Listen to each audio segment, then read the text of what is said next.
Welcome to the official podcast of Cardinals Nation 24/7. Each week, we put a unique perspective on bringing you the latest news, updates, and rumors of the St. Louis Cardinals baseball organization. Join the nation and stay informed by liking us on Facebook, following us on Twitter, subscribing to us on the podcast form of your choice, and most of all, by subscribing to our YouTube channel. Thank you all for supporting the nation. Let's get things started. Here are your hosts, Jared Redwine, Chris Lawless, and Larry Cox.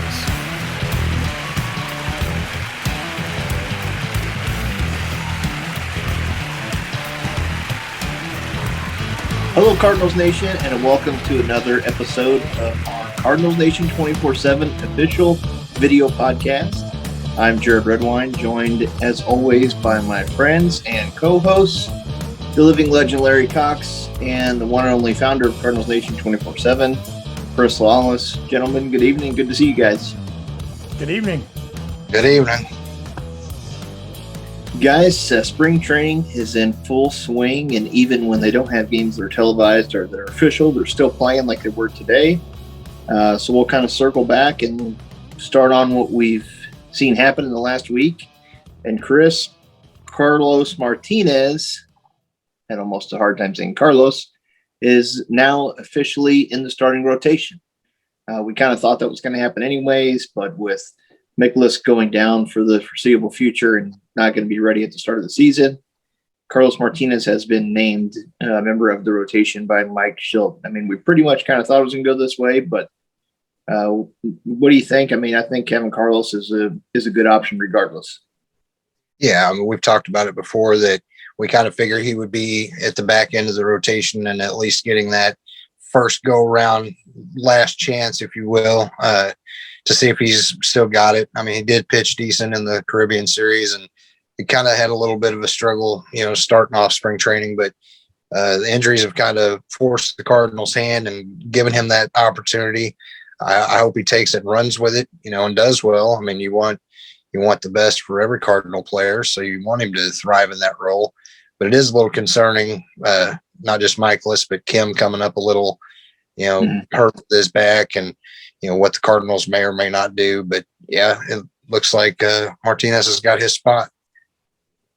Yeah, Larry, I want to ask you: does it concern you at all with Carlos being in the rotation? Carlos Ernesto Martinez being in the rotation, Tsunami himself. His spring training numbers aren't so hot so far. His ERA is an 8 and the 8 something. It's high in a short period of time. Does that concern you at all, or no, he's just still figuring things out, and once the season starts, that's when it counts? I think that Carlos, for so long that we've always been told, he has the best stuff in the staff. Always wanting to put it together. I don't know, I guess his throwing arm to his head doesn't match, I guess, at times. But Carlos himself, I think if he's right, I think he throws tough. So, yeah, Chris, what do you call that? He's got $1 million arm and a 10-cent brain. Yeah, right. Yeah.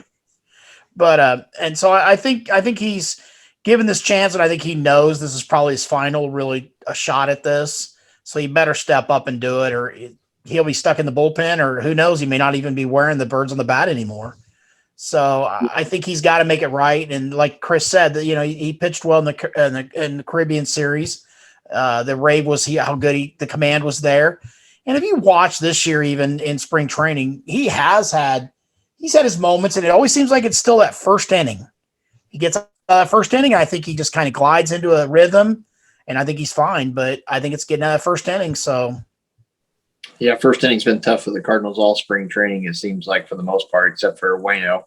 But yeah, his ERA is 8.31, and he's got 8 2/3 innings of work, 6 strikeouts. But yeah, I think we take it with a grain of salt. I think Carlos is one of those guys, too, that gets in his own head, like we've both said. And it's the thing with the competition, I think. He knows it's spring training. He's trying to work stuff out. And he knows technically it's not counting for much, but now that he's been named a starter, I think something like that can get in his head a little bit too, knowing that he's not for sure a starter. Now that he knows he is, he'll come into kind of maybe his own comfort zone, hopefully. So we'll move on down to someone that is hot and doing an amazing job, and that's Tyler O'Neill. You guys, 24 bats, he's hitting 500. 2 home runs, 8 RBIs, 1395 OPS. Tyler O'Neill has come into his own after he had a good defensive year last year. He's just crushing the ball. You got to figure left field's he's a shoo-in for left field now, right, Chris? Yeah, he's definitely making a case for having that everyday spot. And, I've predicted that that's going to be the breakout player for the Cardinals this year, but that's, a lot of that is the wanting him to succeed and not necessarily like I've got any statistics backing that up of thinking that he might, but he's turning it up in spring. And I know it is spring training, but how could you not at least be excited about the numbers that he's putting up and seeing the ball well, getting on base at that kind of a clip? That's what the Cardinals are going to need. And for him to be doing that, that's definitely a good sign. Yeah, and you got to think Larry helps him coming into this year, knowing he won a Gold Glove last year. He's kind of got the leg up on the other guys coming up trying to compete for this spot. Then he's coming out swinging well with Arenado and Goldschmidt both in the lineup, and DeYoung hitting ahead of him, or was until maybe now. You have to figure it's going to turn out good for him as far as getting his mind right, and only bodes well for the rest of the lineup. Well, I mean, for last year, the uncertainty of not knowing you're going to be a starter, if you're going to be on the bench, a bat off the bench, that plays huge into a young man's head. You don't know where you're going to be, when you're going to be. But I think as Chris alluded to on his audio podcast, was that knowing that Fowler got shipped out so the young guys could play, I think that alleviates a lot of their insecurities in the outfield, that they know that's their spot now. And I think with him this year, I think the things I've noticed the most is he shortened his swing. It's more compact than it was before. It doesn't look like he's swinging out of his shoes anymore like he was before. But man, when he unleashes, it's still there, man. He can crush them. But finding those spots where they're not, hit where they ain't, that's the biggest thing. And I think he's doing really well. He's making great adjustments in spring. Hopefully come opening day that carries over. It depends on, again, like we've always said, how many times we said as a group, that where are they going to play him in what position as far as the hitting and the batting order. So I think that's going to play a lot too. If, is he second or is he going to bat fifth? So that's huge I think right now he's looking like the number 5 guy. Yeah. And we always love having a guy in the lineup that can mash the ball with his potential, and just his ability to be able to hit home runs. And it's like we've talked about here before and on the page, is that, whenever you have other guys in the lineup, it lessens the burden for everyone else.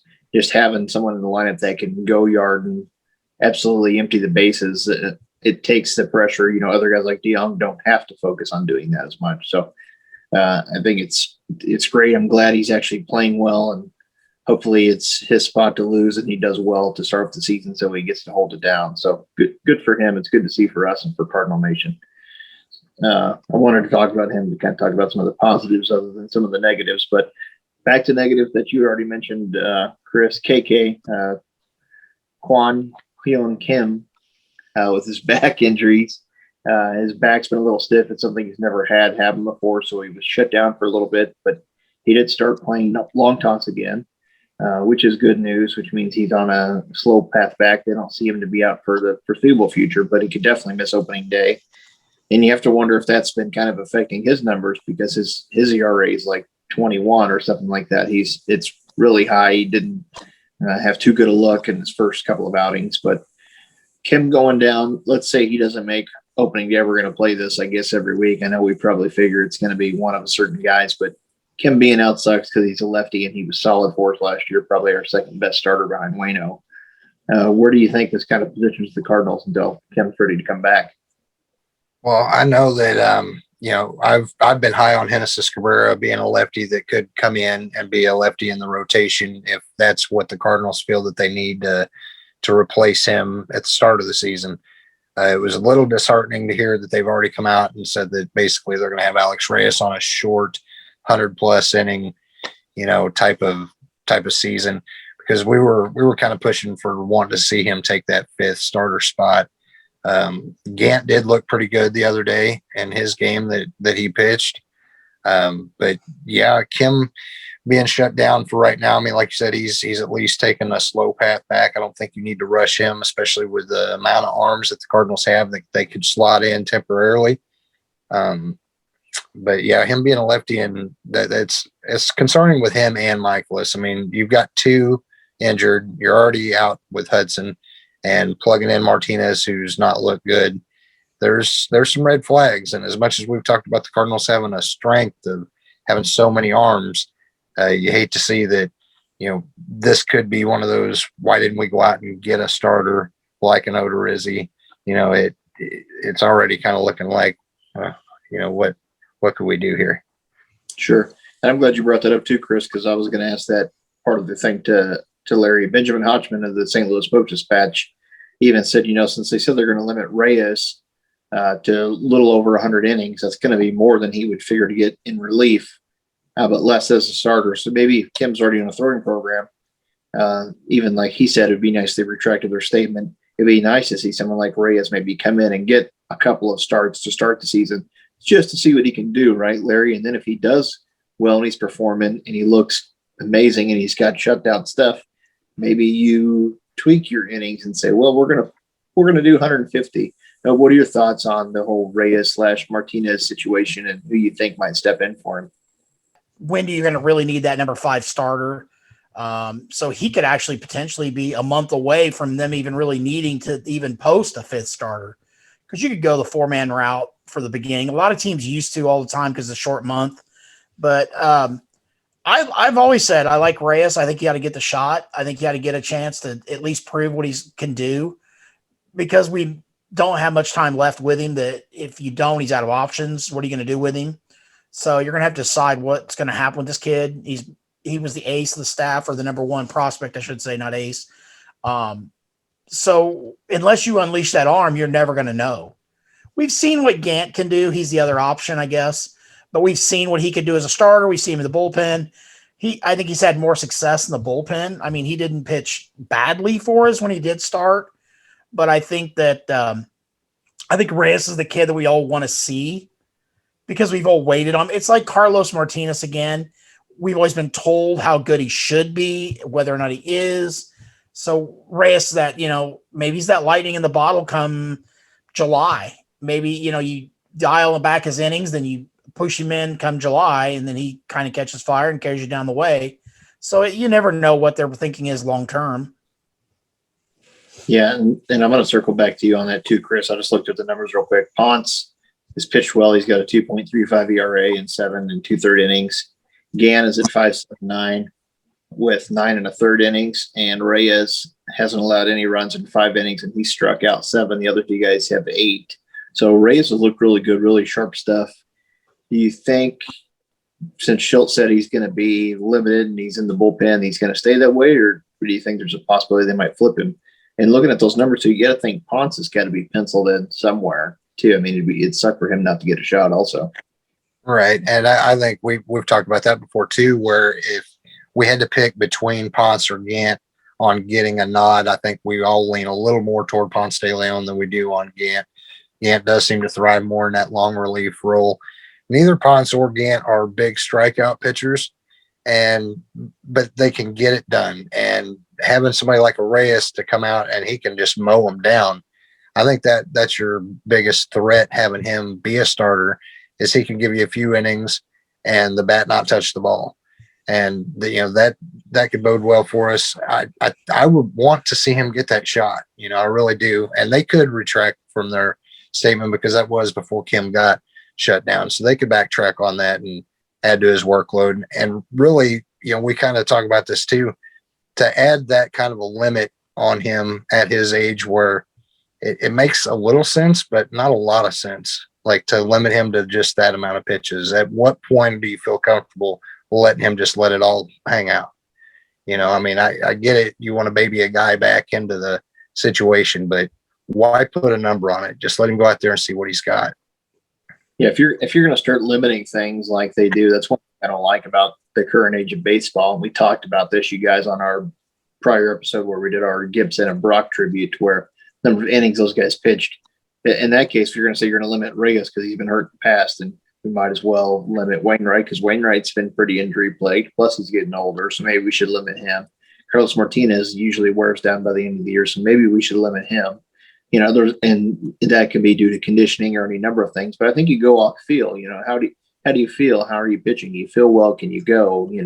Maybe then you do like Larry suggested earlier, and you throw a spot start again, doesn't make the rotation, or Reyes needs an extra day. Maybe you kind of push him back when you have a day or two off of games. Maybe you kind of push him back a little bit, or flip that rotation to where he misses. He throws a bullpen or a side session, but maybe he misses that start, and somebody else comes in. If you need someone like a Gann or a Genesis Cabrera, like you said, comes in and makes a spot start, or have a bullpen game in a doubleheader type situation. Maybe you don't run him in that doubleheader. And Larry, something I wanted to ask you too, because Chris pointed up on it again. He's the founder is wise in many ways. Is these guys are talking about they're not strikeout pitchers, pitching to contact. You got to think, and I know you've seen a lot of baseball like Leaf. We're kind of a pitch to contact team now. We don't need the high strikeout guys. We've got a pretty solid defensive. Even losing Wong, we're solid on the infield. We have a great outfield with Bader, Carlson, and O'Neill. You kind of think that's what we want. Keep our guys in the field on defense busy, and we're going to make the majority of the plays. You'd have to think. Yeah, I mean, we went out and got a Gold Glover for third base and a Gold Glover for first base. Why not use them? I mean, the strikeouts are fascist. They're boring. Nobody, and not only that, but it also racks up a lot of pitched balls. So they get into those high pitch counts because they are trying to pitch the strikeouts. And if you don't have a Hicks or you don't have Reyes type stuff, you're throwing strike. I mean, you're going to get a lot of full counts. So why not just pitch to contact on, the first or second pitch and let the grounders roll and let them play. The other thing I think we kind of glossed over a little bit too is there's another kid that's having a great spring as well in the pitching staff, and that's Parsons. That kid's come out of nowhere. Mm-hmm. He came in the other night, bases loaded, struck it out, and went and sat down. No big deal. And I think he's entered the game 2 or 3 times with bases loaded or runners in scoring positions. Yeah, I had him on my list of notables. Sorry. No. Actually, don't be sorry, because it's actually great. It's a perfect segue, because there's a lot of guys on this team. We're talking about pitching. We're talking about guys like Parsons has pitched extremely well. Then you've got Cody Whitley, you got Jake Woodford, you got those 3 guys that performed well this entire spring. And maybe they're starting to notice they can get a little bit of a nod when you see guys like Fernandez and Quezada getting sent down already to minor league camp. But you have to figure with some of these injuries too, those guys have to be vying for a spot. Parsons isn't on the 40-man, but you have to think he's got a decent chance of making the team, don't you, Larry? Well, they're gonna make the team, these guys, because he's that surprise guy that's come out of nowhere, and even the scouting reports say that Parsons he's the most consistent pitcher as far as hitting his spots and that. As far as accuracy goes, yeah. Right, accuracy. That's what I was trying to come up with. Thank you.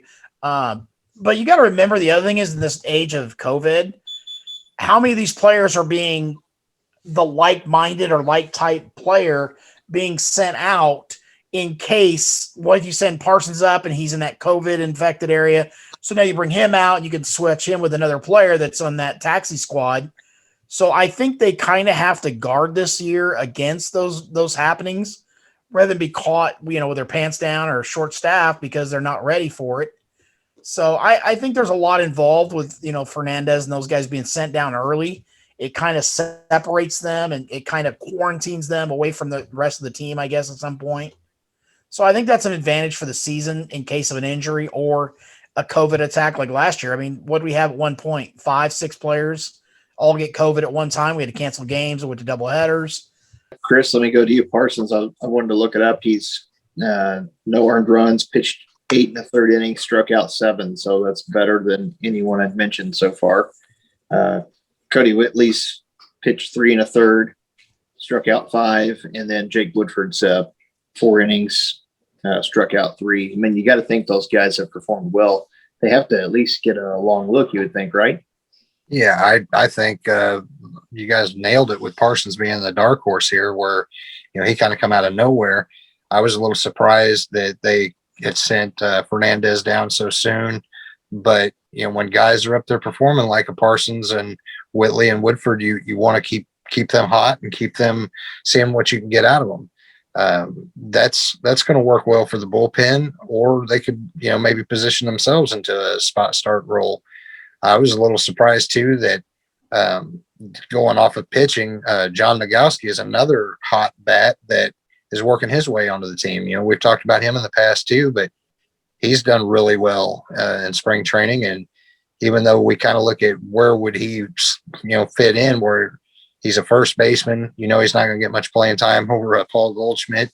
And with Matt Carpenter's whole situation, where does that leave a guy like Nagowski? But he's been tearing it up too in spring. So this is definitely a time where I know the younger guys are vying for their spot on a team, where the veterans are more just trying to work on fine tuning their craft. But there's a lot of these young guys to keep an eye on.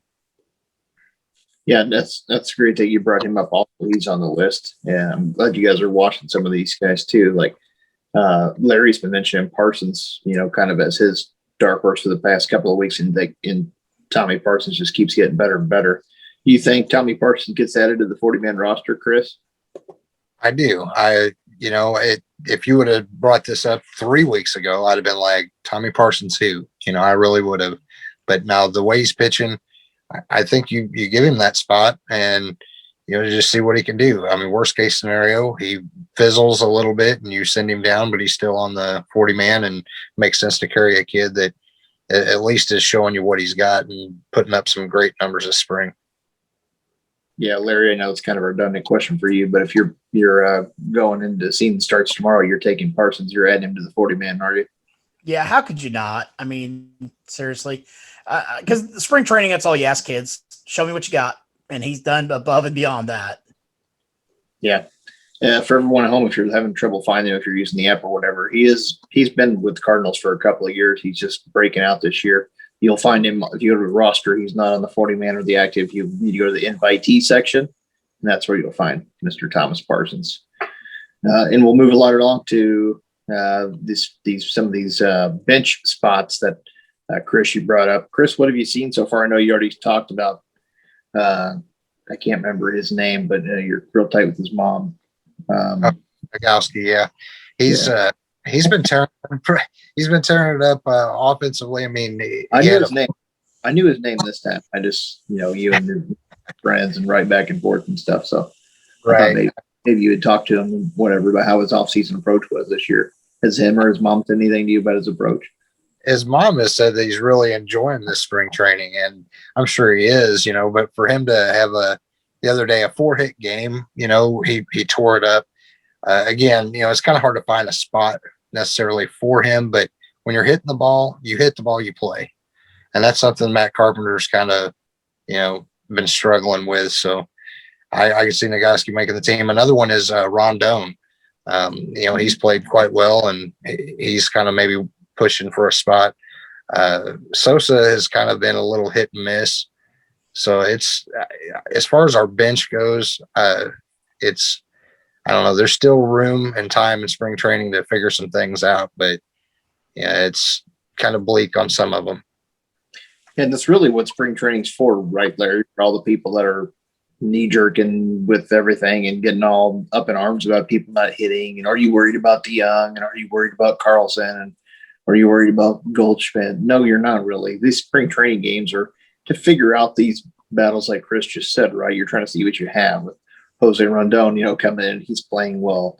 And then you've got, guys like Lane Thomas and Justin Williams that are putting the pressure to make the team. I mean, that's really what you're trying to figure out, right? Your last couple of spots. And I know that's kind of what you said you use spring training for yourself, is to watch these guys like Parsons, like Rondon, to see kind of what we have coming up within the ranks of the system.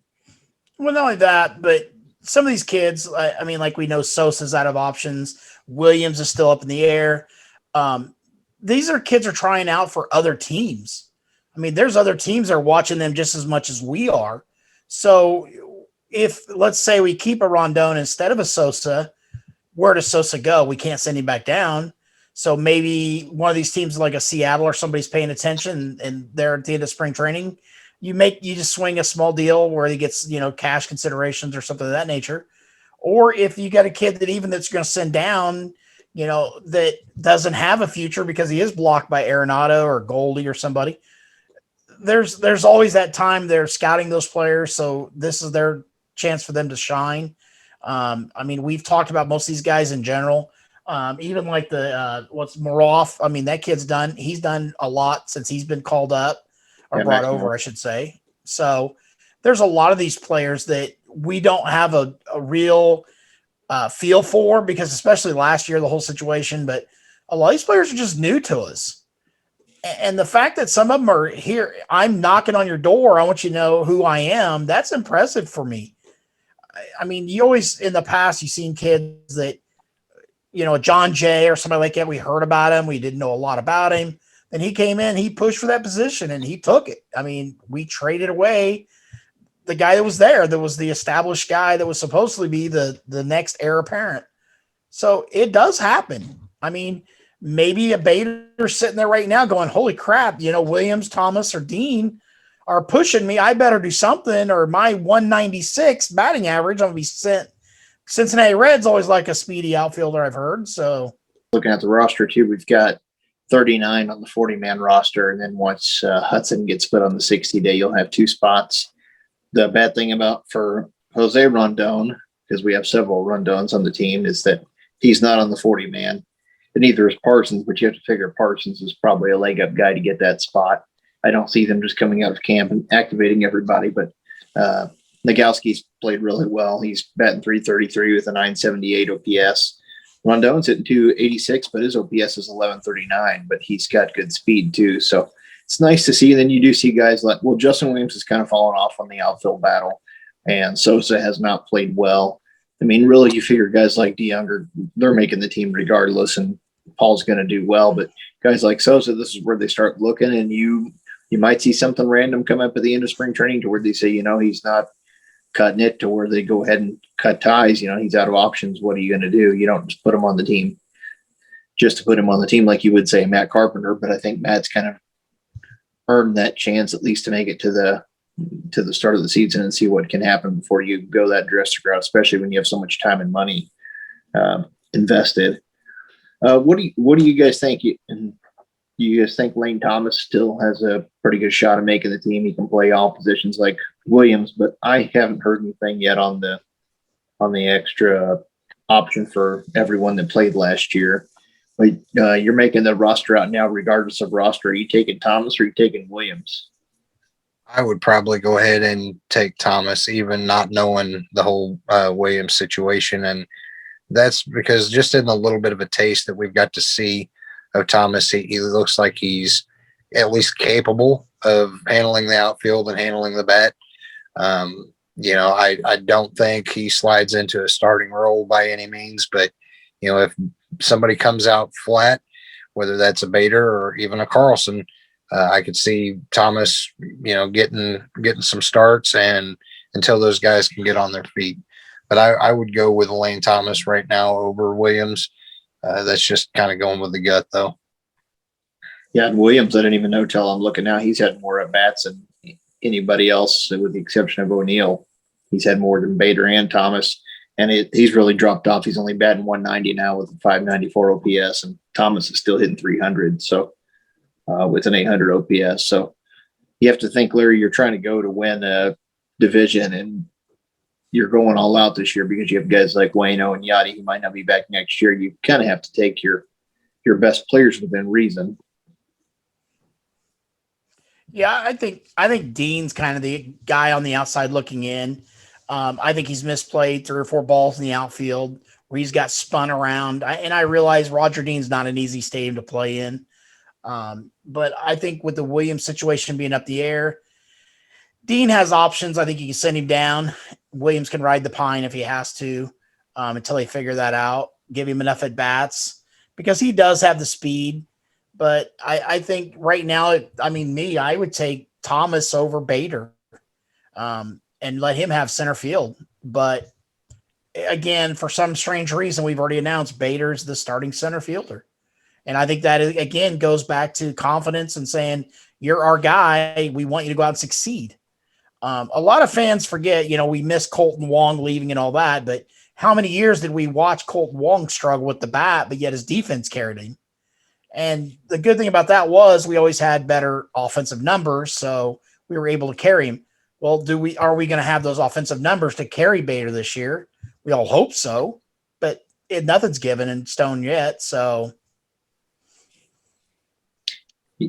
Yeah, and you have to think, man, there's a lot of these guys. Williams actually looks to be the odd man out all of a sudden now because Austin Dean, I looked at him, he's hitting 300 now with an OPS of almost 800 too. So you have to think Williams, his stock is falling quickly. So these are the kind of battles that you like to see, but these are the kind of guys that also have to, it's time to perform for them if you're going to make the roster. So with it being limited and there really only being 5 position players, one of them going to a catcher, one of them is going to go to Matt Carpenter. You have to it's kind of a put up or shut up type time. So also today they didn't have an actual official spring training game, but they had a inter squad game in which Nolan Gorman, played second base all day, and they said nothing really major happened, but he did turn a double play with Nolan Arenado and had a pop up, but it said a lot of it was like holding runners on, which I didn't know, but he was a shortstop as well when he was younger.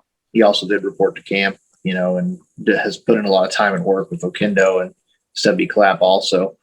It's good to see him out there, Chris. You got to figure, other than third base, he's probably going to see a lot of second, maybe some outfield, and he'll probably start the season in Double-A Springfield.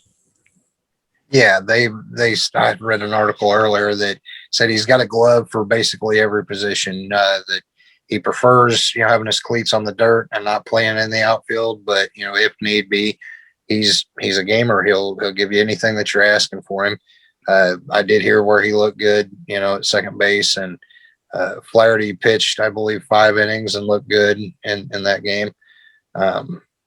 But yeah, when you've got somebody that's at his age already got the maturity and the mindset of anything to help the team, there's some of these ball players that are just hell bent on, this is what I am. I'm going to play this position, and I'm, that's where I'm most comfortable. And they're more of a me first player, and to have somebody of his caliber, to have that mindset, that's awesome.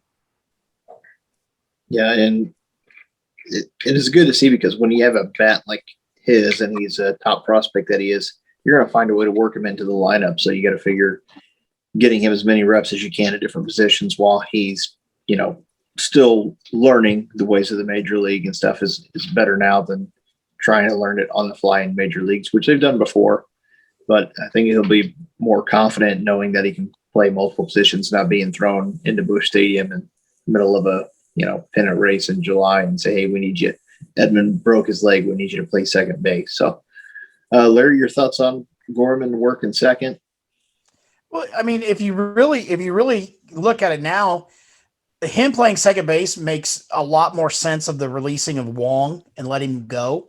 You play Edmund for a year there. You send Gorman down. He learns position at second base. Next year, Gorman starts at second base. Edmund slides back to utility. And then of course, if Carp's gone. So that really does add more sense to the releasing of the buying out of the option of Wong.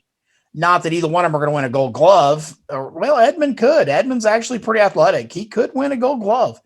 But right now with Gorman, you're going to get the bat. And it seems like every year that's where we struggle the most, is getting the hits. Our defense is pretty it's been adequate since Schilt took over. So I think we've gotten better in that category, but we're not knocking the cover off the ball. And if you can squeeze a big bat in like that, we've done it in the past. Getting the hits is usually what's the driving force, and hopefully Arenado makes up for that. But speaking of getting a hit, Matt Carpenter got his first one. Chris, I'm sure you probably haven't heard anything else about it since then on the Facebook group. How's everyone taking the news of Carpenter breaking the offer? Now he's batting .50 on the season. Right. Well, not to name drop, but I will name drop that we've got a certain individual in the Cardinals Nation 24/7 group that every time Carpenter gets out, we hear a post, we get to read about him being 0-4. So when he finally got the hit, I had to make sure that guy was still breathing. Hey, how's he reacting? Because fans have been pretty hard on Carpenter, and rightfully so. I did put a post up on our page that these guys are human beings and we need to kind of slow the roll on maybe how we attack them, but their play is fair game. Their performance, if they're underperforming, as a fan, we've got every right to critique and criticize them. they're making the money. So if you can't handle the heat, get your ass out of the kitchen is the old line. So basically, Carpenter, he deserves anything that the fans are throwing out, critiquing his play. For him to only have one hit, it's sad. I mean, we've kind of brought it up ad nauseum about how he looks at the plate, not swinging the bat necessarily, looking at a lot of pitches. And then spring training is really where, if you're going to swing and miss in spring training. I mean, at least try to make contact. It seems like if he does, he's hitting into the shift. If you tell him not to hit the shift, he's like, I'm going to hit the shift even harder now. I mean, that's just his mentality. Yeah. So it was nice to see him finally get that hit, but he's a long way from where we need Matt Carpenter to be. It was an RBI double, man. I mean, crushed it. RBI double. Boom. Cardinals took the lead. I mean, Larry, you got to figure the criticism's not going to go anytime soon. At the beginning of the season, they talked about how he might use batting gloves, but we haven't seen him do that yet. And the key part about it is, everyone thinks it might be his back or his hips, and I was thinking that too. And then you watch him when he is playing in the field, and you think if it was something health-wise, the team would try to protect him, and you'd see him at DH more. But he's been at second base a lot, and he's made a couple of decent plays out in the field. Honestly, decent plays, better than I thought he would be able to do at his advanced baseball age, I will call it, and not playing there in a while. But he's made a couple of nice plays, which makes you think he would have to be healthy. I mean, what do you think? You think it's just psychological? You think he's just done? Or you think there's still some gas in the tank and we're going to find out when the season starts? At times, I think he's just lost. I mean, seriously, he swings at stuff that's in the dirt, then things are down the middle, he's watching. I think the launch angle, I think him trying to just launch it for the home runs to beat the shift, I think it's got into his head. I think it's 90% is psychological. I really do. The other night, he did have the nice solid swing. It was warning track power. I thought for sure it was out of the park, and it died about 2 or 3 feet short of the fence. But that was the Matt Carpenter swing of old. If you stopped him and looked at it, it was a nice level swing. It wasn't that uppercut golf swing that he's all of a sudden he's developed. The whole batting gloves thing, if he's going to use them, why isn't he use them now? Why is he going to unveil that in the normal season? Why not break them out if you're going to use them? So I don't understand the whole situation with him. I realize it's the, $16 million or whatever he's getting paid. Like Chris has said, on his show, you're not going to set $16 million on the bench. So I think that they're going to give him every chance to succeed, because about the time you'd release him, he'd clear waivers. He'd end up on the Cubs or something like that. And all at once he's got his swing back. That would be our nightmare. So it's only 18.5 million. Oh, my bad. 18.5. I was guys giving us 2 million. Yeah. 2 million in baseball's not much, but I guess it is for a couple of yahoos like us. I don't know if that would be more of a nightmare, or if we keep throwing him out there and he keeps going over, and we deal with that for a good chunk of the beginning of the season. Like, that might be a bigger nightmare. You want to say we've got that money tied up into him, but you're going to put that money on the field and cost us games. Like, that's just as much, if not worse, of a nightmare situation. Yeah, but I think if the season started tomorrow and he started off 0 for 4, 0 for 5, I don't think you'd see him anymore. I think he'd be gone. I think that's the leash now. It's that short. I could see the Matt Carpenter experiment going into June before they do anything.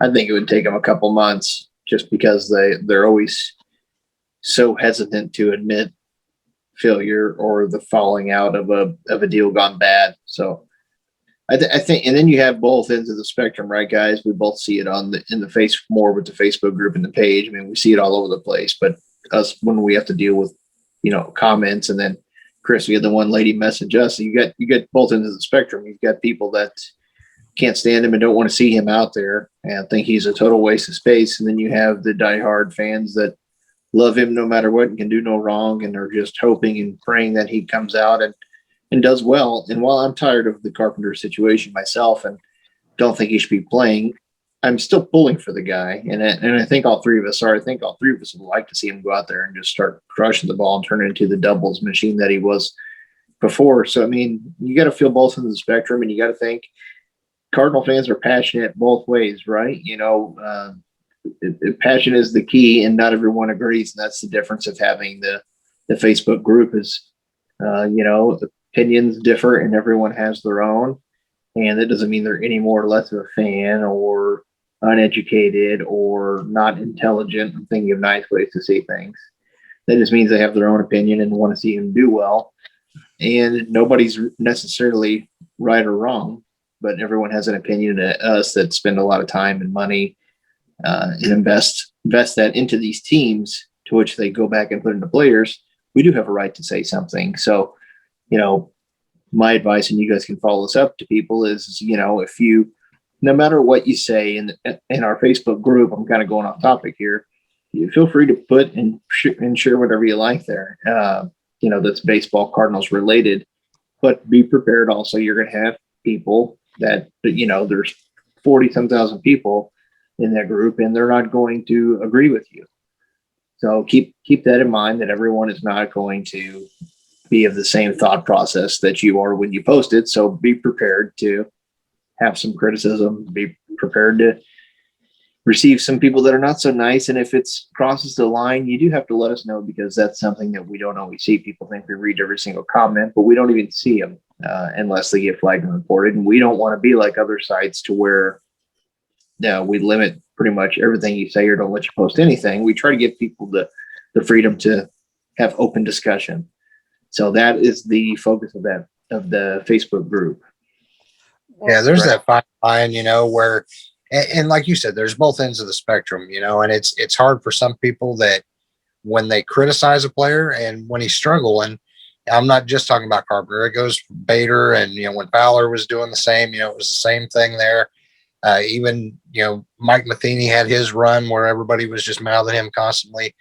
And the thing is, like, when their play warrants it, call them out on it. But I think at the end of the day, even the ones calling them out on it want them to succeed. And the ones that are, called rah-rah fans, or they're just blind fans and say, I want Bader out there every day, even if he's hitting 200, or, I want Carpenter out there regardless. Take that with a grain of salt, because it is a business, and even though we appreciate all Matt Carpenter has done for us, we want to win games. And that doesn't mean we think he's a horrible human being if we call him out for having an O for day or an O for week. It's just, it is what it is, and fans can use their voice. That's what the group's all about. Yeah, and it doesn't matter. Everyone thinks they're right in their own opinion, right? Now, see, to me, I think Carpenter and Bader are different. I think Carpenter's been there and performed in the past and done well, so I think he has more leeway. And I feel like Bader gets the same attention, and Bader has yet to earn that, in my opinion. So that's why, me personally, I have a shorter leash with guys like Bader, because I don't think they've earned anything to this point. I was the same way with Mike Matheny as the manager. I didn't think fire Matheny was the answer, because we put too much blame on managers and GMs, in my opinion. Other people think different, but I think we do. It's at this level, a lot of these guys are high paid players with egos, and I think a lot of it falls on their shoulders. Coaches can try to, alter that a little bit. Matheny had some issues with the lineup, but Matheny was given a pennant winning baseball team, in a World Series team, and basically maintained that team for a couple of years, with the exception of Albert Pujols, which we gained Carlos Beltran, who outperformed Pujols his first year here, and vice versa with Pujols in LA. But Larry, you got to think too, everyone has difference of opinion, and certain people just can't get over that. Well, the three of us, we don't always agree on everything that we discuss here. And that's what gives us the fandom, or the ability to be different, or our opinions. But yet we respect each other enough that we don't call each other, well, not in public anyhow. We call each other names or belittle each other, as jokingly we do. But for anybody to call a major league player trash, until you've walked those shoes, I don't think you have the right to say that. Now, you can not like that Carpenter's hitting 1 for 21 or whatever it is, but at the same time, to say he's trash, I don't think that's a fair assessment. And that's my opinion. And I'm able to give my opinion because I have a podcast for him to use it. So if you want to go out and badmouth players, get your own podcast, get your own page, get your own group. But it would be boring if we didn't have those conversations, because that's the whole point of Facebook, whether people like it or not. It's you post your opinion and I get a rebuttal. If I didn't, why would it be there? It'd just be you putting things out in the world and nobody ever responding. So the only thing I've ever asked is give those players their credits or their due, I guess. Because like a Bader, to judge him on his hair or his physique or whatever you want to call it, that's not baseball. That's a fashion world.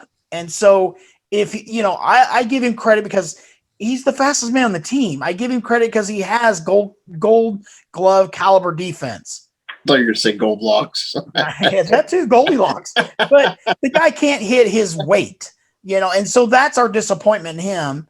And the fact that we want him to succeed, it frustrates us. Matt Carpenter, I was the biggest proponent of Matt Carpenter for years. I'll admit it, because this guy is the ultimate team professional. He's the old version of Nolan Gorman. This guy has done everything they have asked him to do. He's moved anywhere they've asked him to play. He's went from being a leadoff hitter, he was batting 7th or 8th, to being a leadoff hitter, to being the 3rd place hitter, to being the cleanup hitter. And so that's where I feel that you kind of give him, like you said, a little bit more leeway, because he has done it. I mean, 2 years ago or 3 years ago, he put the team on his back and he carried them for 16, 17 weeks. And that was phenomenal. And as a baseball fan in general, that to me set the tone for the season, because our season wasn't going that great.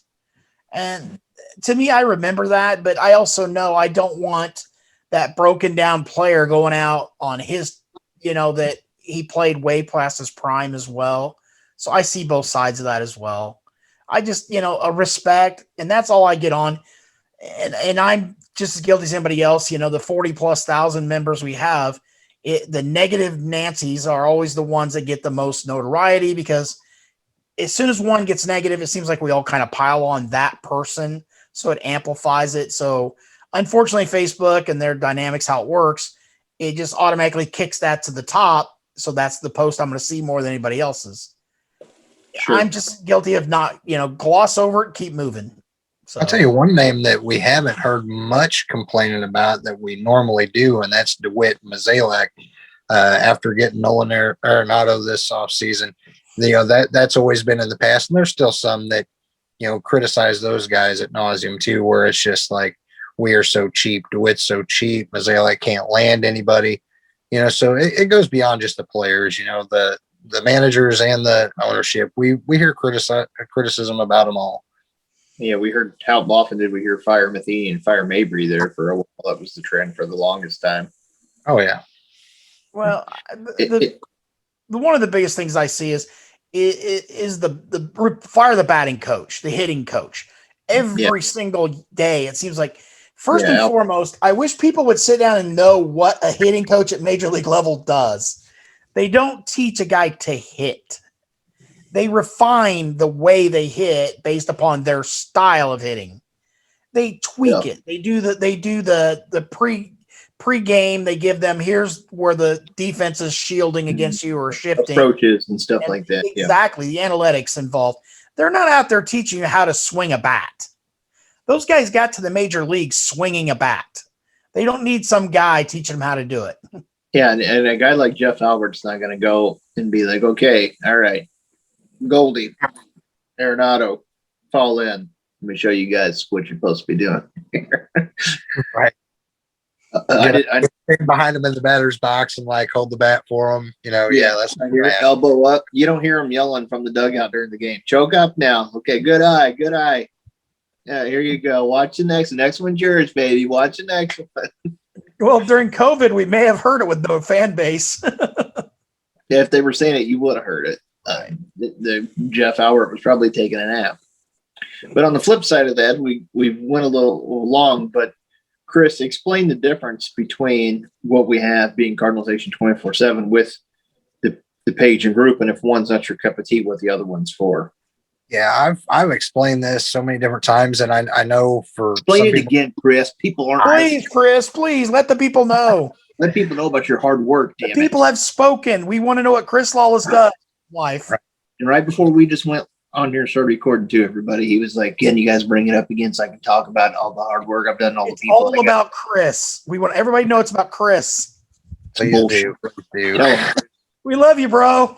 I know. But no, the difference is that the page, is stuff that the three of us, if we come across something that's Cardinal related and it's from the Post Dispatch or a local news or, Fox Sports Midwest, any legit, and also some of the blog writers articles about the Cardinals where it's not or Art City or some of those guys. Yeah. right. Yeah. And I mean, if we're putting out stuff, it's stuff that's informative, and it's something that Cardinal fans would enjoy. It's not, just us throwing up a post about an opinion on something.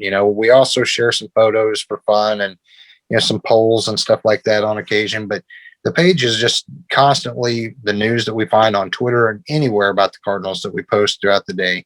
The group is the fan forum, and that's where every fan has the ability to post anything they want that's Cardinal related. If they're rooting for a guy, if they're on a guy's case for, struggling, if they want to share game day photos, that's the place. Show off their new bobblehead, whatever. Well, show off your bobblehead collection. There's a lot of cool stuff that the Facebook group is, that it's not just one niche. It's a lot of different things from a lot of different people that all share their Cardinal fandom, and that's the cool thing about it that I brought up on my Cardinal Cuts show, was that the best thing I think about it is you're getting to interact with Cardinal fans that you never would have known otherwise. Some of the best friendships that I've made have been through the group and the page. And that's, a testament to just how passionate Cardinal fans are. Jared and Larry, you both, I mean, I'm sure you guys feel the same, that you've formed a lot of friendships in the group that just over the passionate Cardinals, fan base, that we wouldn't talk to these people the way that we do if we run into them at Busch Stadium. To have a social media platform and a podcast to interact with people, that's been the coolest part of it. So that's the big difference between the page and the group. Without the page and the group, I would be able to tell you, I would not know there are thousands of people out there who do not like me. So I appreciate it. So, but like you said, it does bring us all together, because we do share a common goal, that we all want to see the Cardinals succeed. We may look at it differently, different eyes, but the one thing credit to you is that you do keep up with those articles. And the thing I do like about the page is that you share a lot of other podcasters, you share a lot of other bloggers. It's not just us three on there. So you do reach out to others, because there are differing opinions. We've got a lot of friends that we've met, the Cromers of the world, those guys that have done a lot for the page and the group because they mentioned us in their podcast. Okay, Jared, you can talk now, maybe. Yeah, let's get the sentimental stuff from Jared. Insert the sad music here. Yeah, I want to talk to you guys for a moment about players' feelings and emotions. No, I was busting up laughing.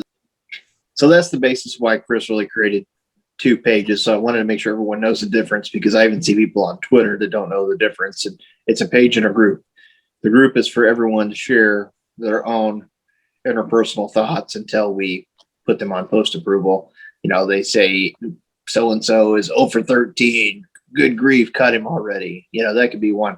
On the page, it's just stuff that we want to put out there. So if you don't want to deal with the riffraff and people's opinions, and you want to go somewhere that's basically a big funnel of all Cardinal news and information, and you want to get your daily fix, whether you're on break at work, waiting for your oil change, other than watching this video podcast, which is your first priority, that would be second, is to go there and read the stories. And Chris has always been, I will say, this will be my sentimental piece, because I don't get sentimental and I don't believe in it. It's all horseshit. Chris,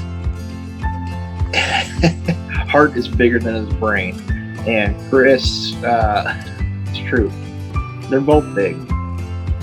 It's the only two things. Yes. But Chris cares about a lot of people and has made a lot of close friends, a lot closer friends than I think any of us have, and it's made a lot of contacts. And Chris likes to share a lot of people's content and help anyone out there that wants to gain reach. Chris tries to help because Chris thinks everyone should help everyone, and that's not the way the world goes. And unfortunately, Chris helps everyone, and most people don't help Chris.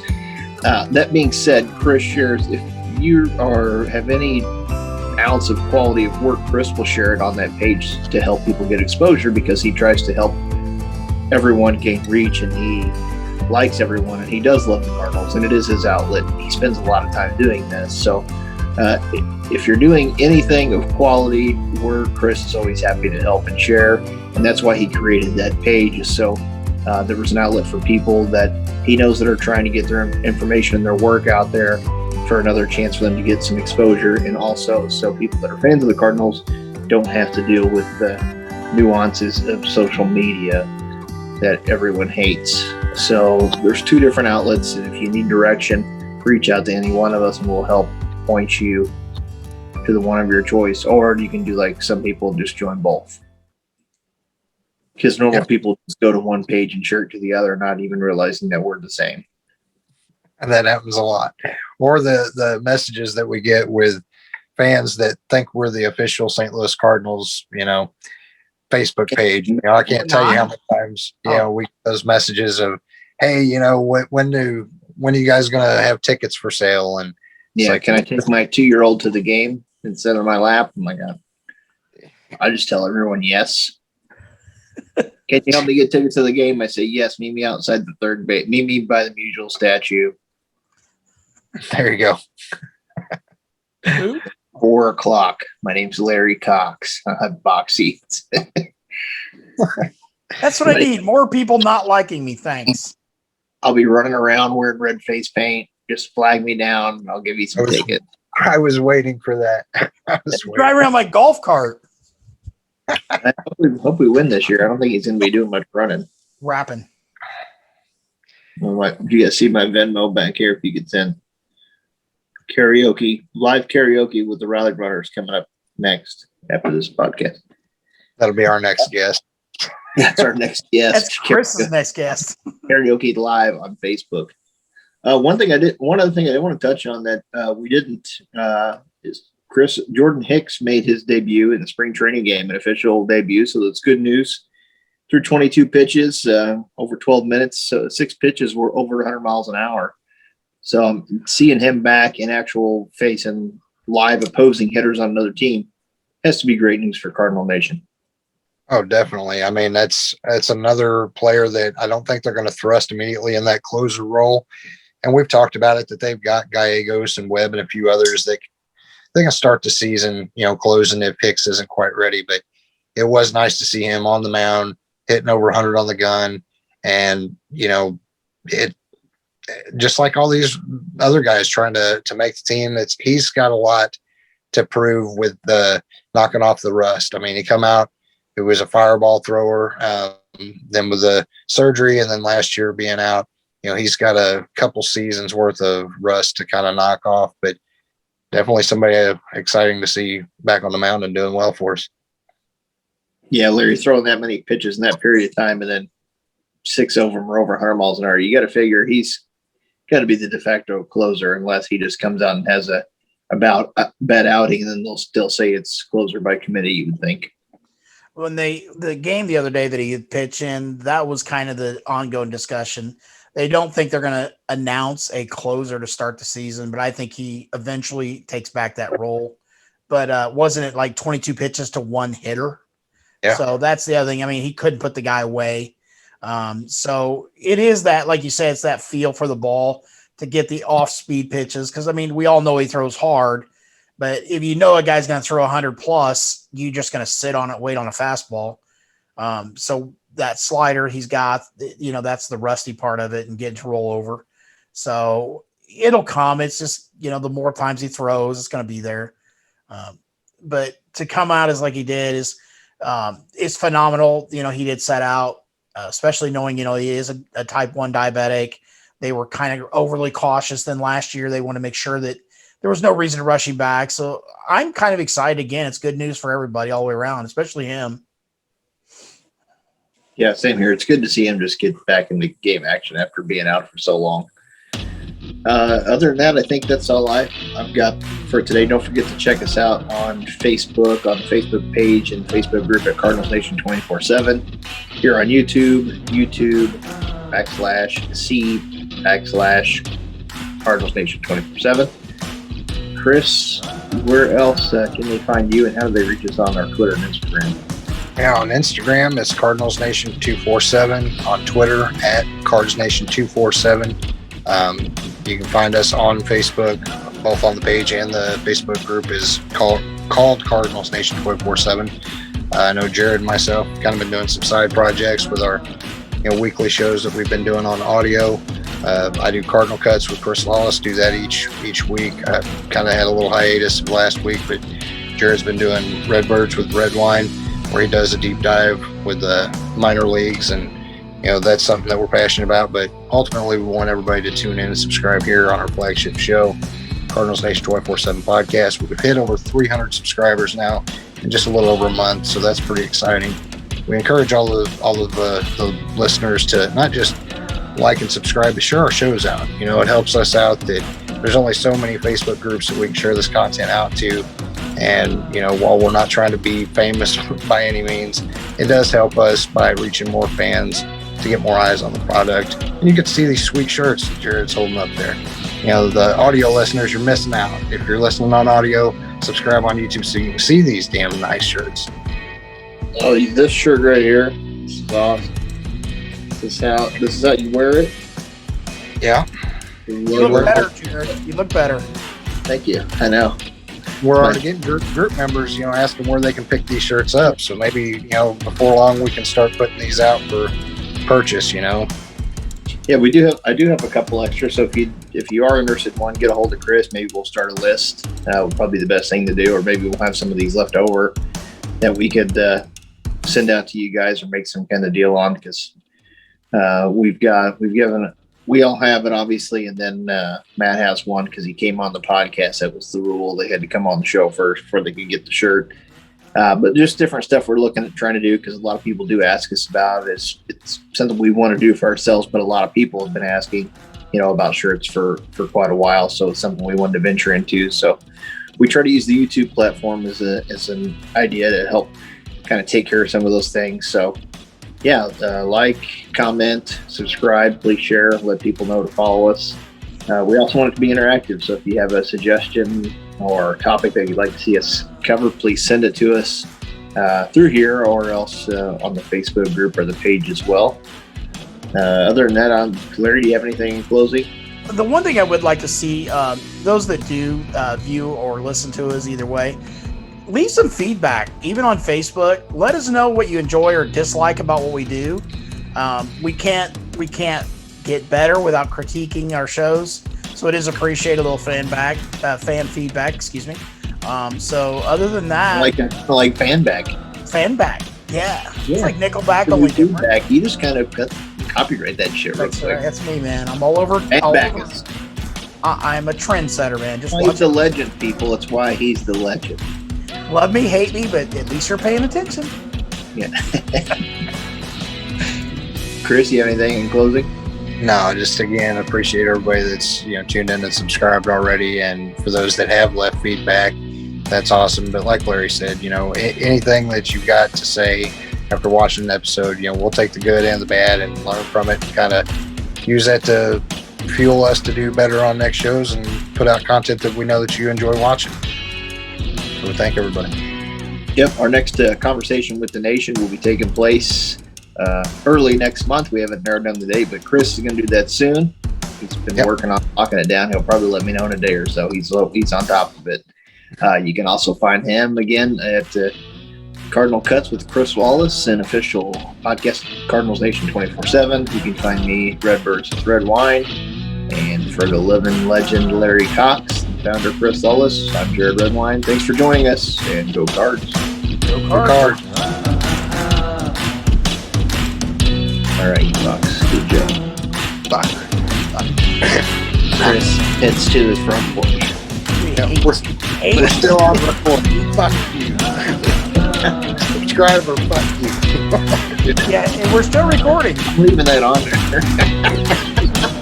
This is Well, that'll go for a while. After the credits, that'll be like the Marvel closing scene. Subscriber, fuck you. don't leave now. You can miss Chris's outtakes. Yeah. Fuck everybody. We hate your asses. He goes outside, he's gonna light up like two at one time. I might tonight. I might.